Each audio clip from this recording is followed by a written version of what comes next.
नमस्कार। Story cafe Hindi में आपका स्वागत है, जहां हम आपके लिए लेकर आते हैं मनोरंजक कहानियां। यदि आपने हमारे चैनल को सब्सक्राइब नहीं किया है तो कृपया हमारे चैनल को सब्सक्राइब करें। आपका सहयोग ही हमारी प्रेरणा है। आज हम आपके लिए लेकर आए हैं मुंशी प्रेमचंद जी द्वारा लिखी कहानी लैला। तो चलिए चलते हैं कहानी की तरफ। यह कोई न जानता था कि लैला कौन है, कहाँ से आई है और क्या करती है। एक दिन लोगों ने एक अनुपम सुंदरी को तेहरान के चौक में अपने दफ पर हाफिज की यह गजल झूम झूम कर गाते सुना। रसीद मुजरा की अयामे गम न ख्वाहद मांद, चुना न मांद, चुनी नीस हम न ख्वाहद मांद। और सारा तेहरान उस पर फिदा हो गया। यही लैला थी। लैला के रूप लालित्य की कल्पना करनी हो तो उषा की प्रफुल्ल लालिमा की कल्पना कीजिए। जब नील गगन स्वर्ण प्रकाश से रंजित हो जाता है। बहार की कल्पना कीजिए, जब बाग में रंग रंग के फूल खिलते हैं और बुलबुलें गाती हैं।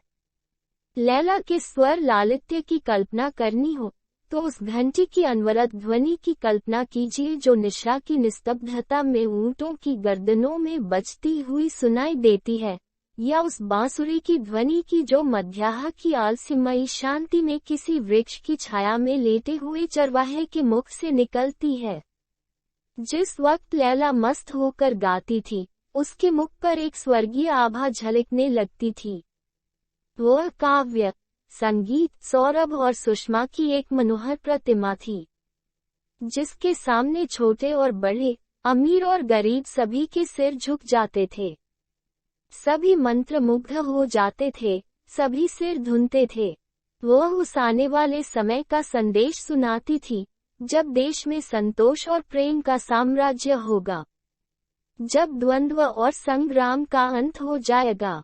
वह राजा को जगाती और कहती, यह विलासिता कब तक, यह ऐश्वर्य भोग कब तक। वह प्रजा की सोई हुई अभिलाषाओं को जगाती, उनकी हृदयतंत्रियों को अपने स्वर से कंपित कर देती। वह उन अमर वीरों की कीर्ति सुनाती जो दीनों की पुकार सुनकर विकल हो जाते थे। उन विदुषियों की महिमा गाती जो कुल मर्यादा पर मर मिटी थी। उसकी अनुरक्त ध्वनि सुनकर लोग दिलों को थाम लेते थे, तड़प जाते थे। सारा तेहरान लैला पर फिदा था। दलितों के लिए वह आशा का दीपक थी, रसिकों के लिए जन्नत की हूर, धनियों के लिए आत्मा की जागृति और सत्ताधारियों के लिए दया और धर्म का संदेश। उसकी भौहों के इशारे पर जनता आग में कूद सकती थी। जैसे चैतन्य जड़ को आकर्षित कर लेता है, उसी भांति लैला ने जनता को आकर्षित कर लिया था। और यह अनुपम सौंदर्य सुधा की भांति पवित्र, हिम के समान निष्कलंक और नव कुसुम की भांति अनिंद्य था। उसके लिए प्रेम कटाक्ष, एक भेद भरी मुस्कान, एक रसीली अदा पर क्या न हो जाता। कंचन के पर्वत खड़े हो जाते। ऐश्वर्य उपासना करता, रियासतें पैर की धूल चाटती, कवि कट जाते, विद्वान घुटने टेकते, लेकिन लैला किसी की ओर आंख उठाकर भी न देखती थी। वह एक वृक्ष की छांव में रहती, भिक्षा मांगकर खाती और अपनी हृदय वीणा के राग लापती थी। वह कवि की सूक्ति की भांति केवल आनंद और प्रकाश की वस्तु थी, भोग की नहीं। वह ऋषियों के आशीर्वाद की प्रतिमा थी, कल्याण में डूबी हुई, शांति में रंगी हुई। कोई उसे स्पर्श न कर सकता था, उसे मोह न ले सकता था। एक दिन संध्या समय तेहरान का शाहजादा नादिर घोड़े पर सवार उधर से निकला। लैला गा रही थी। नादिर ने घोड़े की बाग रोक ली और देर तक आत्मविस्मृत की दशा में खड़ा सुनता रहा। गजल का पहला शेर यह था, मरा दर्देस्त अंदर दिल, अगर गोयम जवां सोस, बगैर दम दरकिशम, तरसन की मगजो उस तखवा सोस। फिर वह घोड़े से उतरकर वही जमीन पर बैठ गया और सिर झुकाए रोता रहा। तब वह उठा और लैला के पास जाकर उसके कदमों पर सिर रख दिया।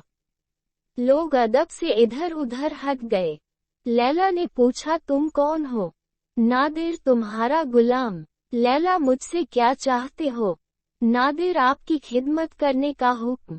मेरे झोंपड़े को अपने कदमों से रोशन कीजिए। लैला, यह मेरी आदत नहीं।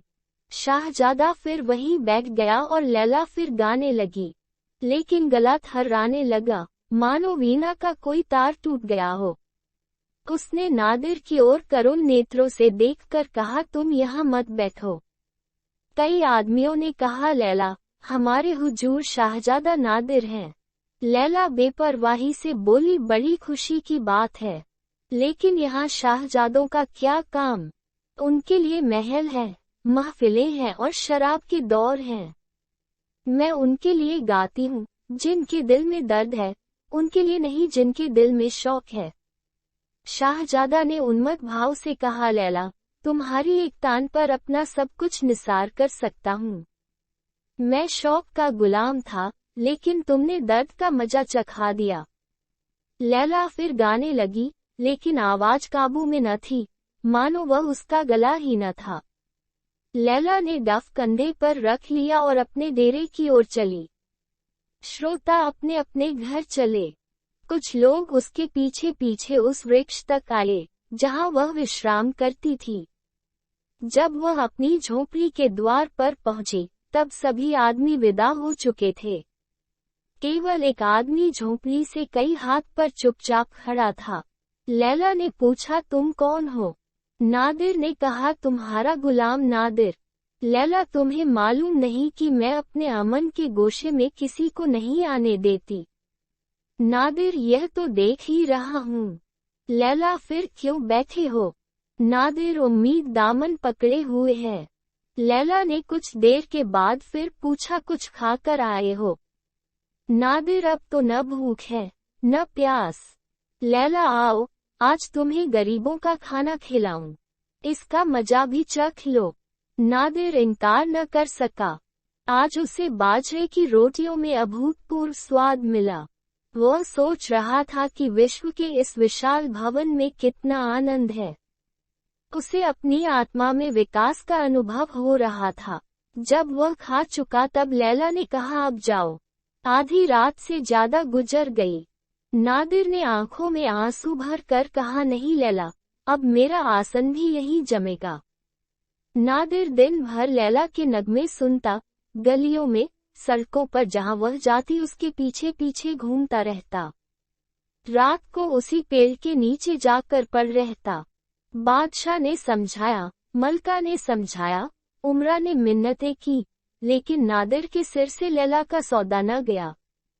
जिन हालों लैला रहती थी उन हालों वह भी रहता था। मलका उसके लिए अच्छे से अच्छे खाने बनाकर भेजती, लेकिन नादिर उनकी ओर देखता भी न था। लेकिन लैला के संगीत में अब वह क्षुधा न थी। वह टूटे हुए तारों का राग था जिसमें न वह लोच था, न वह जादू, न वह असर। वह अब भी गाती थी, सुनने वाले अब भी आते थे, लेकिन अब वह अपना दिल खुश करने को नहीं, उनका दिल खुश करने को गाती थी और सुनने वाले विह्वल होकर नहीं, उसको खुश करने के लिए आते थे। इस तरह 6 महीने गुजर गए। एक दिन लैला गाने न गई। नादिर ने कहा, क्यों लैला, आज गाने न चलोगी? लैला ने कहा, अब कभी न जाऊंगी। सच कहना, तुम्हें अब भी मेरे गाने में पहले ही का सा मजा आता है। नादिर बोला, पहले से कहीं ज्यादा। लैला, लेकिन और लोग तो अब नहीं पसंद करते। नादिर, हाँ, मुझे इसका ताज्जुब है। लैला, ताज्जुब की बात नहीं। पहले मेरा दिल खुला हुआ था, उसमें सबके लिए जगह थी, वह सबके दिलों में पहुंचती थी। अब तुमने उसका दरवाजा बंद कर दिया। अब वहां सिर्फ तुम हो, इसीलिए उसकी आवाज तुम्ही को पसंद आती है। यह दिल अब तुम्हारे सिवा और किसी के काम का नहीं रहा। चलो, आज तक तुम मेरे गुलाम थे, आज से मैं तुम्हारी लौड़ी होती हूँ। चलो, मैं तुम्हारे पीछे पीछे चलूंगी। आज से तुम मेरे मालिक हो। थोड़ी सी आग लेकर इस झोपड़े में लगा दो, इस डफ को उसी में जला दूंगी। तेहरान में घर घर आनंदोत्सव हो रहा था। आज शाहजादा नादिर लैला को ब्याह कर लाया था। बहुत दिनों के बाद उसके दिल की मुराद पूरी हुई थी। सारा तेहरान शाहजादे पर जान देता था और उसकी खुशी में शरीक था। बादशाह ने तो अपनी तरफ से मुनादी करवा दी थी कि इस शुभ अवसर पर धन और समय का अपव्यय न किया जाए। केवल लोग मस्जिदों में जमा होकर खुदा से दुआ मांगे कि वर और वधू चिरंजीवी हों और सुख से रहें। लेकिन अपने प्यारे शाहजादे की शादी में धन और धन से अधिक मूल्यवान समय का मुंह देखना किसी को गवारा न था। रईसों ने महफिलें सजाईं, चिराग जलाए, बाजे बजवाए, गरीबों ने अपनी डफलियां संभाली और सड़कों पर घूम घूम कर उछलते कूदते फिरे। संध्या के समय शहर के सारे अमीर और रईस शाहजादे को बधाई देने के लिए दीवाने खास में जमा हुए।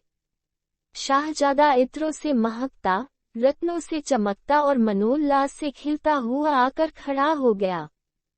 काजी ने अर्ज की, हुजूर पर खुदा की बरकत हो। हजारों आदमियों ने कहा आमीन।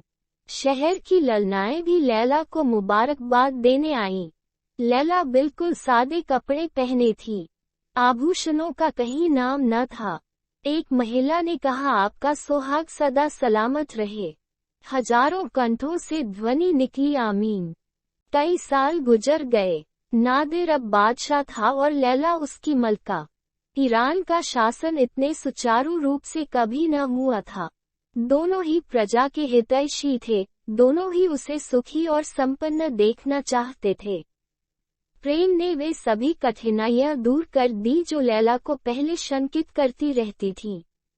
नादिर राजसत्ता का वकील था, लैला प्रजासत्ता की, लेकिन व्यवहारिक रूप से उनमें कोई भेद न पड़ता था। कभी यह दब जाता, कभी वह हट जाती। उनका दाम्पत्य जीवन आदर्श था। नादिर लैला का रुख देखता था, लैला नादिर का। काम से अवकाश मिलता तो दोनों बैठकर गाते बजाते, कभी नदियों की सैर करते, कभी किसी वृक्ष की छांव में बैठे हुए हाफिज की गजलें पढ़ते और झूमते। न लैला में अब उतनी सादगी थी, न नादिर में अब उतना तकल्लुफ था। नादिर का लैला पर एकाधिपत्य था जो साधारण बात थी। जहां बादशाहों की महलिसरा में बेगमों के मोहल्ले बसते थे, दर्जनों और कौड़ियों से उनकी गणना होती थी, वहां लैला अकेली थी। उन महलों में अब शफाखाने, मदरसे और पुस्तकालय थे। जहां महलसरों का वार्षिक व्यय करोड़ों तक पहुंचता था, वहां अब हजारों से आगे न बढ़ता था। शेष रुपये प्रजाहित के कामों में खर्च कर दिए जाते थे। यह सारी कतर ब्योत लैला ने की थी। बादशाह नादिर था, पर अख्तियार लैला के हाथों में था। सब कुछ था, किंतु प्रजा संतुष्ट न थी। उसका असंतोष दिन दिन बढ़ता जाता था। राजसत्तावादियों को भय था कि अगर यही हाल रहा तो बादशाहत के मिट जाने में संदेह नहीं। जमशेद का लगाया हुआ वृक्ष, जिसने हजारों सदियों से आंधी और तूफान का मुकाबला किया, अब एक हसीना के नाजुक पर कातिल हाथों जड़ से उखाड़ा जा रहा है।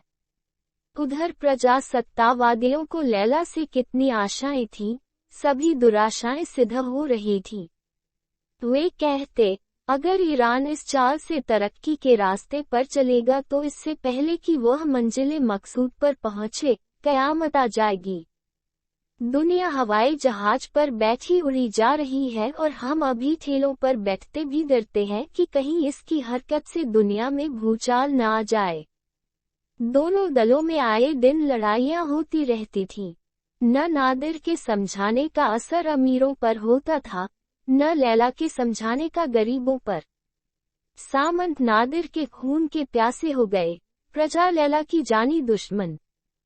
राज्य में तो यह अशांति फैली हुई थी, विद्रोह की आग दिलों में सुलग रही थी और राजभवन में प्रेम का शांतिमय राज्य था। बादशाह और मलका दोनों प्रजा संतोष की कल्पना में मग्न थे। रात का समय था। नादिर और लैला आरामगाह में बैठे हुए शतरंज की बाजी खेल रहे थे। कमरे में कोई सजावट न थी, केवल एक जाजिम बिछी हुई थी। नादिर ने लैला का हाथ पकड़कर कहा, बस अब यह जागती नहीं, तुम्हारी चाल हो चुकी। यह देखो, तुम्हारा एक प्यादा पिट गया। लैला, अच्छा यह शाह आपके सारे पैदल रखे रह गए और बादशाह पर शह पड़ गई। इसी पर दावा था, नादिर तुम्हारे साथ हारने में जो मजा है वह जीतने में नहीं। लैला अच्छा, तो गोया आप दिल खुश कर रहे हैं। शाह बचाए, नहीं दूसरी चाल में मात होती है। नादिर अर्दब देकर, अच्छा अब संभल कर जाना, तुमने मेरे बादशाह की तौहीन की है। एक बार मेरा फर्जी उठा तो तुम्हारे प्यादों का सफाया कर देगा। लैला बसंत की भी खबर है। यह शाह, लाये, फर्जी अब कहिए, अब की मैं न मानूंगी, कहे देती हूँ। आपको 2 बार छोड़ दिया, अब की हरगिज न छोड़ूंगी। नादिर जब तक मेरा दिलराम घोड़ा है, बादशाह को कोई गम नहीं। लैला अच्छा यह शाह, लाइए अपने दिलराम को, कहिए, अब तो मात हुई। नादिर हाँ जाने मन, अब मात हो गई। जब मैं ही तुम्हारी अदाओं पर निसार हो गया, तब मेरा बादशाह कब बच सकता था। लैला बातें न बनाए, चुपके से इस फरमान पर दस्तखत कर दीजिए, जैसा आपने वादा किया था। यह कहकर लैला ने फरमान निकाला, जिसे उसने खुद अपने मोतिके से अक्षरों में लिखा था। इसमें अन्न का आयात कर घटाकर आधा कर दिया गया था। लैला प्रजा को भूली न थी, वह अब भी उनकी हितकामना में संलग्न रहती थी। नादिर ने इस शर्त पर फरमान पर दस्तखत करने का वचन दिया था कि लैला उसे शतरंज में 3 बार मात करे। वह सिद्धहस्त खिलाड़ी था, इसे लैला जानती थी, पर यह शतरंज की बाजी न थी, केवल विनोद था। नादिर ने मुस्कराते हुए फरमान पर हस्ताक्षर कर दिए। कलम के एक चिन्ह से प्रजा की 5 करोड़ वार्षिक कर से मुक्ति हो गई। लैला का मुख गर्व से आरक्त हो गया। जो काम बरसों से आंदोलन से न हो सकता था, वह प्रेम कटाक्षों से कुछ ही दिनों में पूरा हो गया। यह सोचकर वह फूली न समाती थी कि जिस वक्त यह फरमान सरकारी पत्रों में प्रकाशित हो जाएगा और व्यवस्थापिका के लोगों को इसके दर्शन होंगे, उस वक्त प्रजावादियों को कितना आनंद होगा। लोग मेरा यश गाएंगे और मुझे आशीर्वाद देंगे। नादिर प्रेममुग्धा होकर उसके चंद्रमुख की ओर देख रहा था, और मानो उसका वश होता तो सौंदर्य की इस प्रतिमा को हृदय में बिठा लेता। सहसा राजभवन के द्वार पर शोर मचने लगा। एक क्षण में मालूम हुआ कि जनता का टिड्डी दल, अस्त्र शस्त्र से सुसज्जित, राजद्वार पर खड़ा दीवारों को तोड़ने की कोशिश कर रहा है। प्रतिक्षण शोर बढ़ता जाता था और ऐसी आशंका होती थी कि क्रोधोन्मत्त जनता द्वारों को तोड़कर भीतर घुस जाएगी। फिर ऐसा मालूम हुआ कि कुछ लोग सीढ़ियां लगाकर दीवार पर चढ़ रहे हैं। लैला लज्जा और ग्लानि से सिर झुकाए खड़ी थी। उसके मुख से एक शब्द भी न निकलता था। क्या यही वह जनता है जिनके कष्टों की कथा कहते हुए उसकी वाणी उन्मत्त हो जाती थी? यही वह अशक्त, दलित, क्षुधा पीड़ित, अत्याचार की वेदना से तड़पती हुई जनता है, जिस पर वह अपने को अर्पण कर चुकी थी।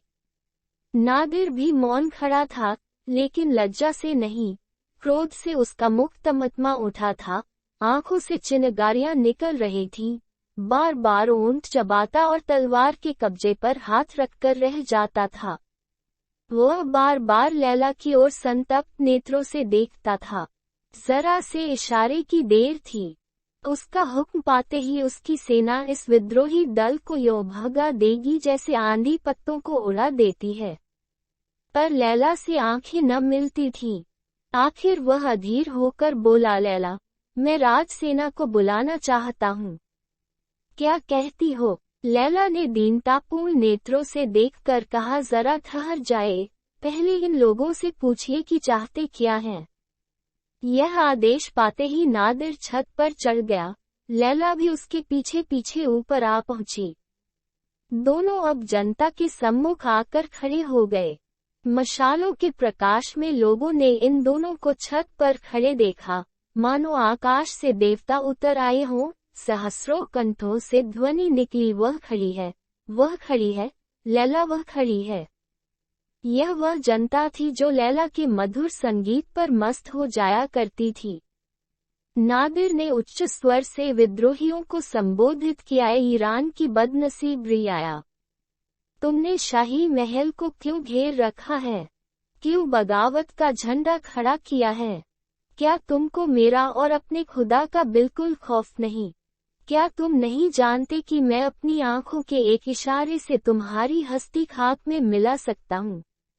मैं तुम्हें हुक्म देता हूँ कि एक लम्हे के अंदर यहाँ से चले जाओ, वरना कलामे पाक की कसम, मैं तुम्हारे खून की नदी बहा दूंगा।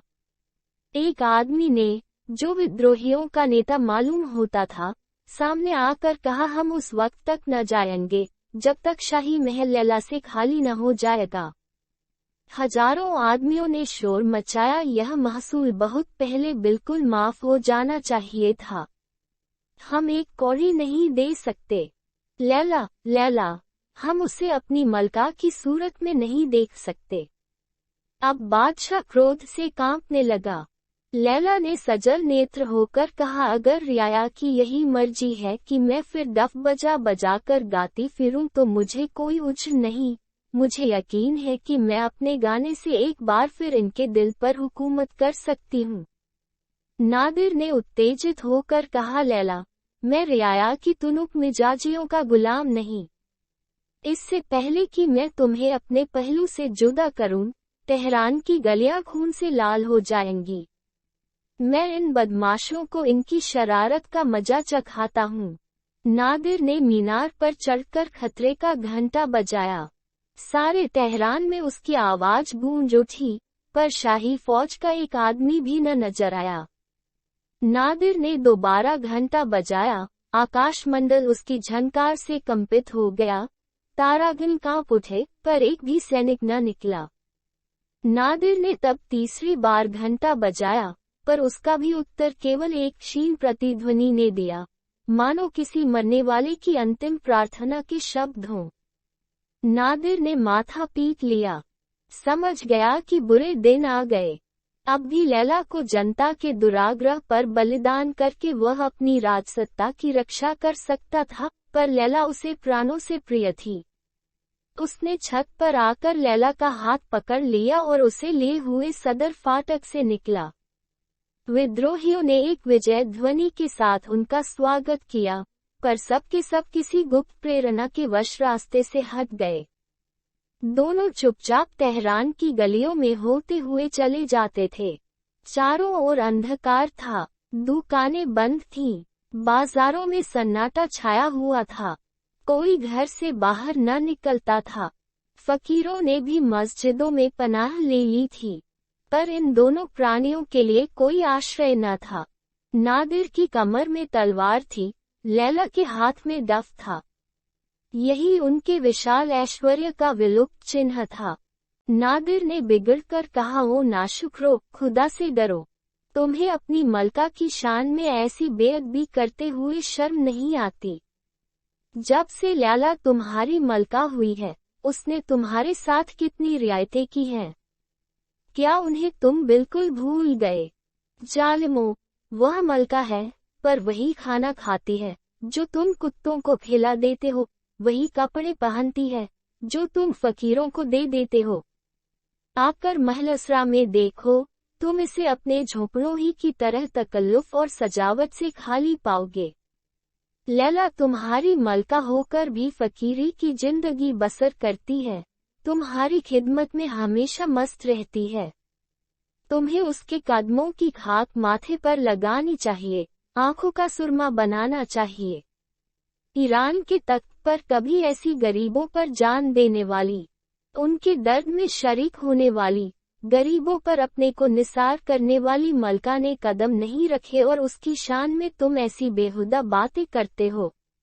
अफसोस, मुझे मालूम हो गया कि तुम जाहिल, इंसानियत से खाली और कमीने हो। तुम इसी काबिल हो कि तुम्हारी गर्दनें कुंद छुरी से काटी जाएं, तुम्हें पैरों तले रौंदा जाए। नादिर ने बात भी पूरी न कर पाई थी कि विद्रोहियों ने एक स्वर से चिल्ला कर कहा, लैला, लैला हमारी दुश्मन है, हम उसे अपनी मलका की सूरत में नहीं देख सकते। नादिर ने जोर से चिल्लाकर कहा, जालिमों, जरा खामोश हो जाओ, यह देखो वह फरमान है जिस पर लैला ने अभी अभी मुझसे जबरदस्ती दस्तखत कराए हैं। आज से गल्ले का महसूल घटाकर आधा कर दिया गया है और तुम्हारे सिर से महसूल का बोझ 5 करोड़ कम हो गया है। पूरा साल गुजर गया। लैला और नादिर देश विदेश की खाक छानते फिरते थे। समरकंद और बुखारा, बगदाद और हलब, काहिरा और अदन, ये सारे देश उन्होंने छान डाले। लैला की डफ फिर जादू करने लगी। उसकी आवाज सुनते ही शहर में हलचल मच जाती, आदमियों का मेला लग जाता, आव भगत होने लगती। लेकिन ये दोनों यात्री कहीं एक दिन से अधिक न ठहरते थे। न किसी से कुछ मांगते, न किसी के द्वार पर जाते। केवल रूखा सूखा भोजन कर लेते और कभी किसी वृक्ष के नीचे, कभी पर्वत की गुफा में और कभी सड़क के किनारे रात काट देते थे। संसार के कठोर व्यवहार ने उन्हें विरक्त कर दिया था। उसके प्रलोभन से कोसों दूर भागते थे। उन्हें अनुभव हो गया था कि यहाँ जिसके लिए प्राण अर्पण कर दो, वही अपना शत्रु हो जाता है। जिसके साथ भलाई करो, वही बुराई पर कमर बांधता है। यहाँ किसी से दिल न लगाना चाहिए। उनके पास बड़े बड़े रईसों के निमंत्रण आते। उन्हें एक दिन अपना मेहमान बनाने के लिए लोग हजारों मिन्नतें करते, पर लैला किसी की न सुनती। नादिर को अब तक कभी कभी बादशाहत की सनक सवार हो जाती थी। वह चाहता था कि गुप्त रूप से शक्ति संग्रह करके तेहरान पर चढ़ जाऊं और बागियों को परास्त करके अखंड राज करूं, पर लैला की उदासीनता देखकर उसे किसी से मिलने जुलने का साहस न होता था। लैला उसकी प्राणेश्वरी थी, वो उसी के इशारों पर चलता था। उधर ईरान में भी अराजकता फैली हुई थी। जनसत्ता से तंग आकर रईसों ने भी फौजें जमा कर ली थी और दोनों दलों में आए दिन संग्राम होता रहता था। पूरा साल गुजर गया और खेत न जुते। देश में भीषण अकाल पड़ा हुआ था। व्यापार शिथिल था, खजाना खाली।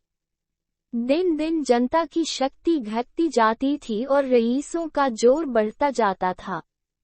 आखिर यहाँ तक नौबत पहुंची कि जनता ने हथियार डाल दिए और रईसों ने राजभवन पर अपना अधिकार जमा लिया।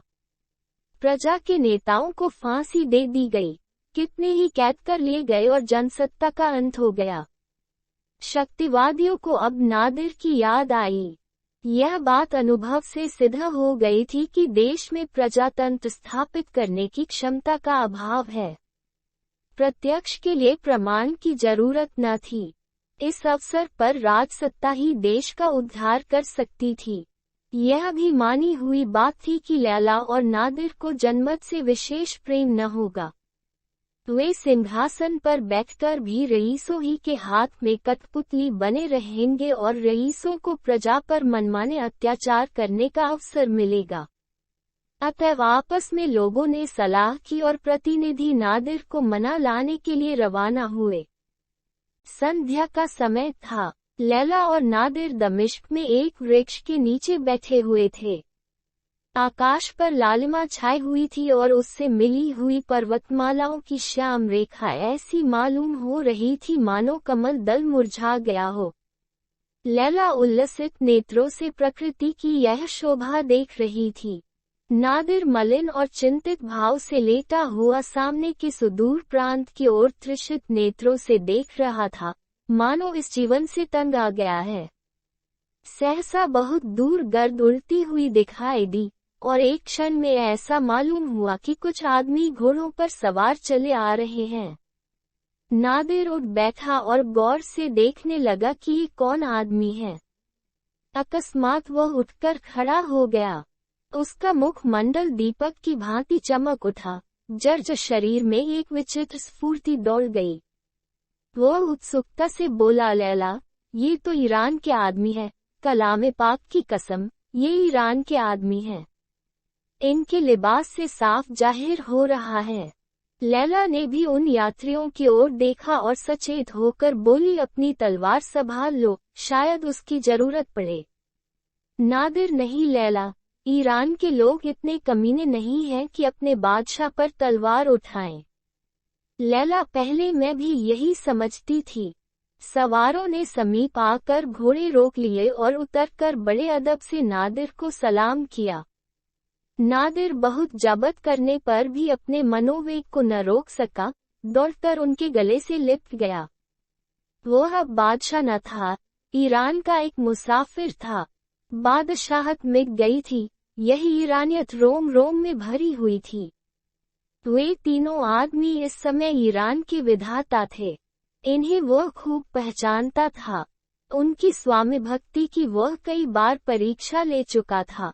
उन्हें लाकर अपने बोरे पर बैठाना चाहा, लेकिन वे जमीन ही पर बैठे। उनकी दृष्टि से वह बोरिया उस समय सिंहासन था, जिस पर अपने स्वामी के सम्मुख वे कदम न रख सकते थे। बातें होने लगी। ईरान की दशा अत्यंत शोचनीय थी। लूट मार का बाजार गर्म था, न कोई व्यवस्था थी न व्यवस्थापक थे। अगर यही दशा रही तो शायद बहुत जल्द उसकी गर्दन में पराधीनता का जुआ पड़ जाए। देश अब नादिर को ढूंढ रहा था। उसके सिवा कोई दूसरा उस डूबते हुए बेड़े को पार नहीं लगा सकता था।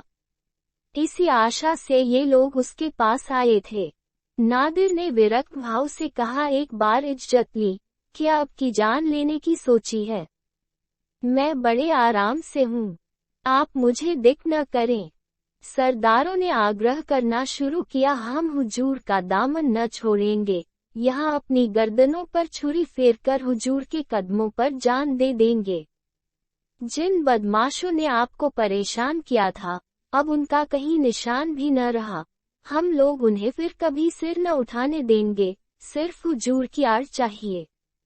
नादिर ने बात काटकर कहा, साहबो, अगर आप मुझे इस इरादे से ईरान का बादशाह बनाना चाहते हैं, तो माफ कीजिए। मैंने इस सफर में रियाया की हालत का गौर से मुलाहजा किया है, और इस नतीजे पर पहुंचा हूं कि सभी मुल्कों से उनकी हालत खराब है। वे रहम के काबिल हैं। ईरान में मुझे कभी ऐसे मौके न मिले थे। मैं रियाया को अपने दरबारियों की आंखों से देखता था। मुझसे आप लोग यह उम्मीद न रखें कि रियाया को लूटकर आपकी जेबें भरूंगा। यह अजाब अपनी गर्दन पर नहीं ले सकता। मैं इंसाफ का मीजान बराबर रखूंगा और इसी शर्त पर ईरान चल सकता हूँ। लैला ने मुस्कराकर कहा, तुम रियाया का कसूर माफ कर सकते हो, क्योंकि उसकी तुमसे कोई दुश्मनी न थी। उसके दांत तो मुझ पर थे। मैं उसे कैसे माफ कर सकती हूँ? नादिर ने गंभीर भाव से कहा, लैला, मुझे यकीन नहीं आता कि तुम्हारे मुंह से ऐसी बातें सुन रहा हूँ। लोगों ने समझा, अभी उन्हें भड़काने की जरूरत ही क्या है?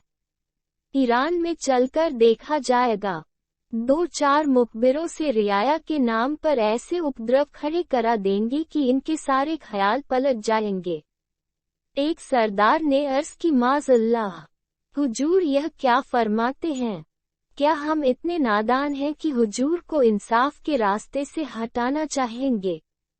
इंसाफ ही बादशाह का जौहर है और हमारी दिली आरजू है कि आपका इंसाफ नौशुआ को भी शर्मिंदा कर दे।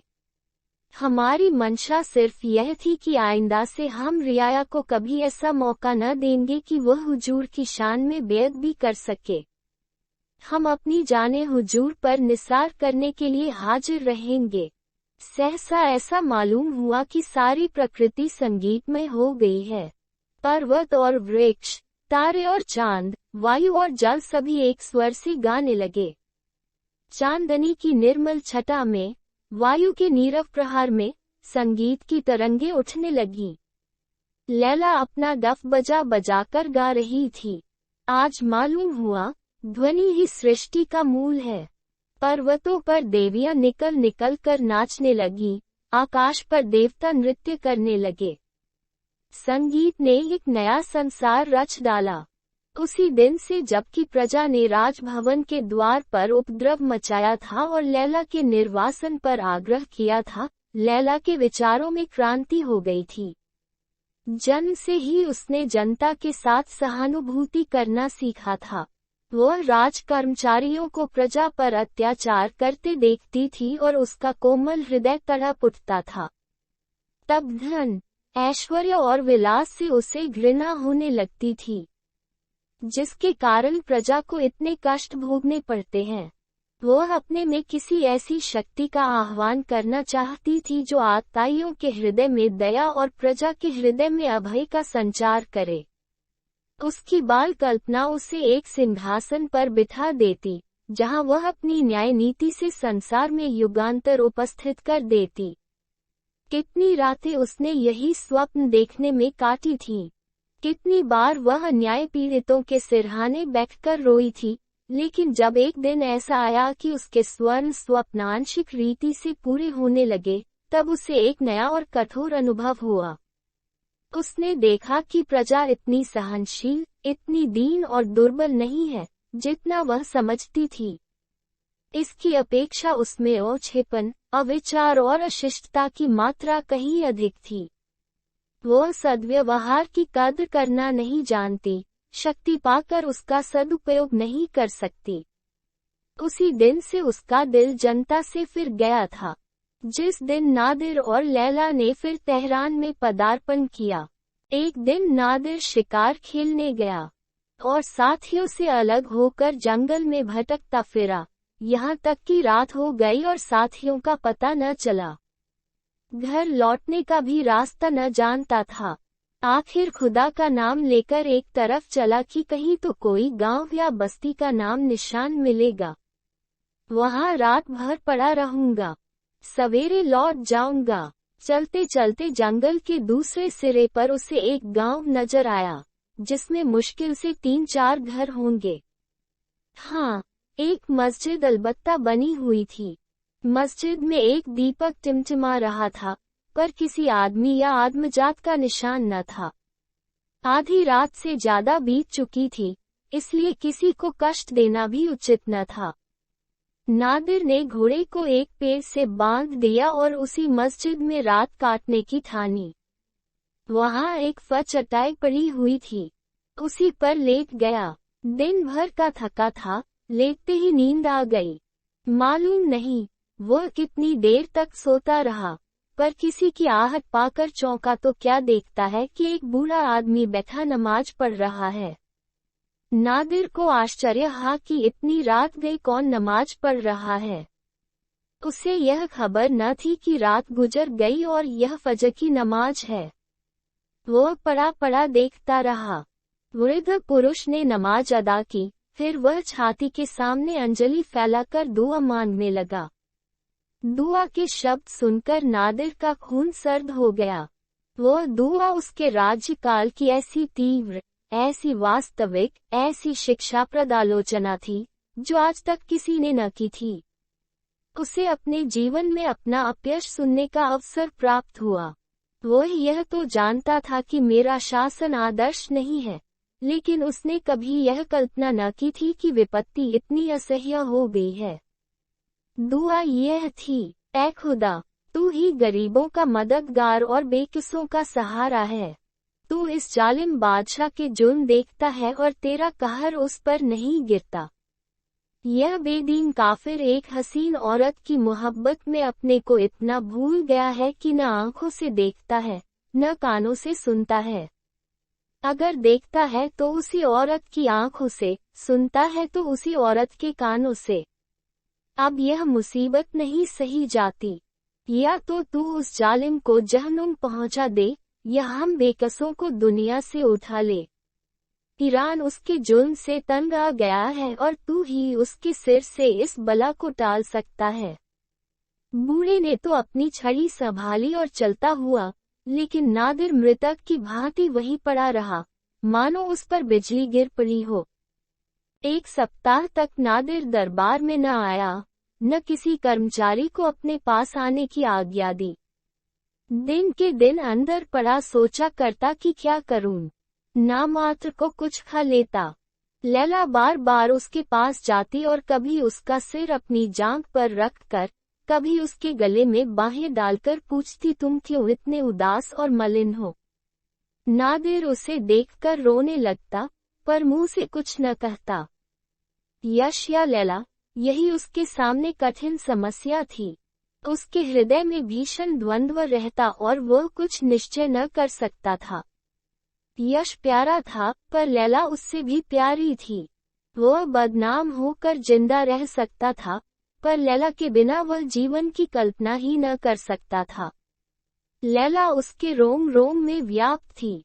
अंत को उसने निश्चय कर लिया, लैला मेरी है, मैं लैला का हूँ। न मैं उससे अलग, न वह मुझसे जुदा। जो कुछ वह करती है मेरा है, जो कुछ मैं करता हूँ उसका है। यहाँ मेरा और तेरा का भेद ही कहाँ। बादशाहत नश्वर है, प्रेम अमर। हम अनंत काल तक एक दूसरे के पहलू में बैठे हुए स्वर्ग के सुख भोगेंगे। हमारा प्रेम अनंत काल तक आकाश में तारे की भांति चमकेगा। नादिर प्रसन्न होकर उठा। उसका मुख मंडल विजय की लालिमा से रंजित हो रहा था। आंखों में शौर्य टपका पड़ता था। वह लैला के प्रेम का प्याला पीने जा रहा था, जिसे 1 सप्ताह से उसने मुंह नहीं लगाया था। उसका हृदय उसी उमंग से उछला पड़ता था, जो आज से 5 साल पहले उठा करती थी। प्रेम का फूल कभी नहीं मुरझाता, प्रेम की नींद कभी नहीं उतरती। लेकिन लैला की आरामगाह के द्वार बंद थे और उसका डफ, जो द्वार पर नित्य एक खूंटी से लटका रहता था, गायब था। नादिर का कलेजा सनसा हो गया। द्वार बंद रहने का आशय तो यह हो सकता था कि लैला बाग में होगी, लेकिन डफ कहाँ गया? संभव है वह डफ लेकर बाग में गई हो, लेकिन यह उदासी क्यों छाई है?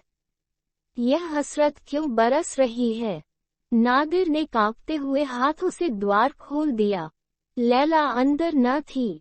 पलंग बिछा हुआ था, शम्मा जल रही थी, वजू का पानी रखा हुआ था। नादिर के पांव थर्राने लगे। क्या लैला रात को भी नहीं सोई? कमरे की एक एक वस्तु में लैला की याद थी, उसकी तस्वीर थी, उसकी महक थी, लेकिन लैला न थी। मकान सूना मालूम होता था, ज्योतिहीन नेत्र। नादिर का दिल भर आया। उसकी हिम्मत न पड़ी कि किसी से कुछ पूछे। हृदय इतना कातर हो गया कि हतबुद्धि की भांति फर्श पर बैठकर बिलख बिलख कर रोने लगा। जब जरा आंसू थमे तब उसने बिस्तर को सूंघा कि शायद लैला के स्पर्श की कुछ गंध आए, लेकिन खस और गुलाब की महक के सिवा और कोई सुगंध न थी। सहसा उसे तकिए के नीचे से बाहर निकला हुआ एक कागज का पुर्जा दिखाई दिया। उसने एक हाथ से कलेजे को संभाल कर पुर्जा निकाल लिया और सहमी हुई आंखों से उसे देखा। एक निगाह में सब कुछ मालूम हो गया। वह नादिर की किस्मत का फैसला था। नादिर के मुंह से निकला, हाय लैला, और वह मूर्छित होकर जमीन पर गिर पड़ा। लैला ने पुर्जे में लिखा था, मेरे प्यारे नादिर, तुम्हारी लैला तुमसे जुदा होती है हमेशा के लिए। मेरी तलाश मत करना, तुम मेरा सुराग न पाओगे। मैं तुम्हारी मोहब्बत की लौड़ी थी, तुम्हारी बादशाहत की भूख ही नहीं। आज 1 हफ्ते से देख रही हूँ, तुम्हारी निगाह फिरी हुई है।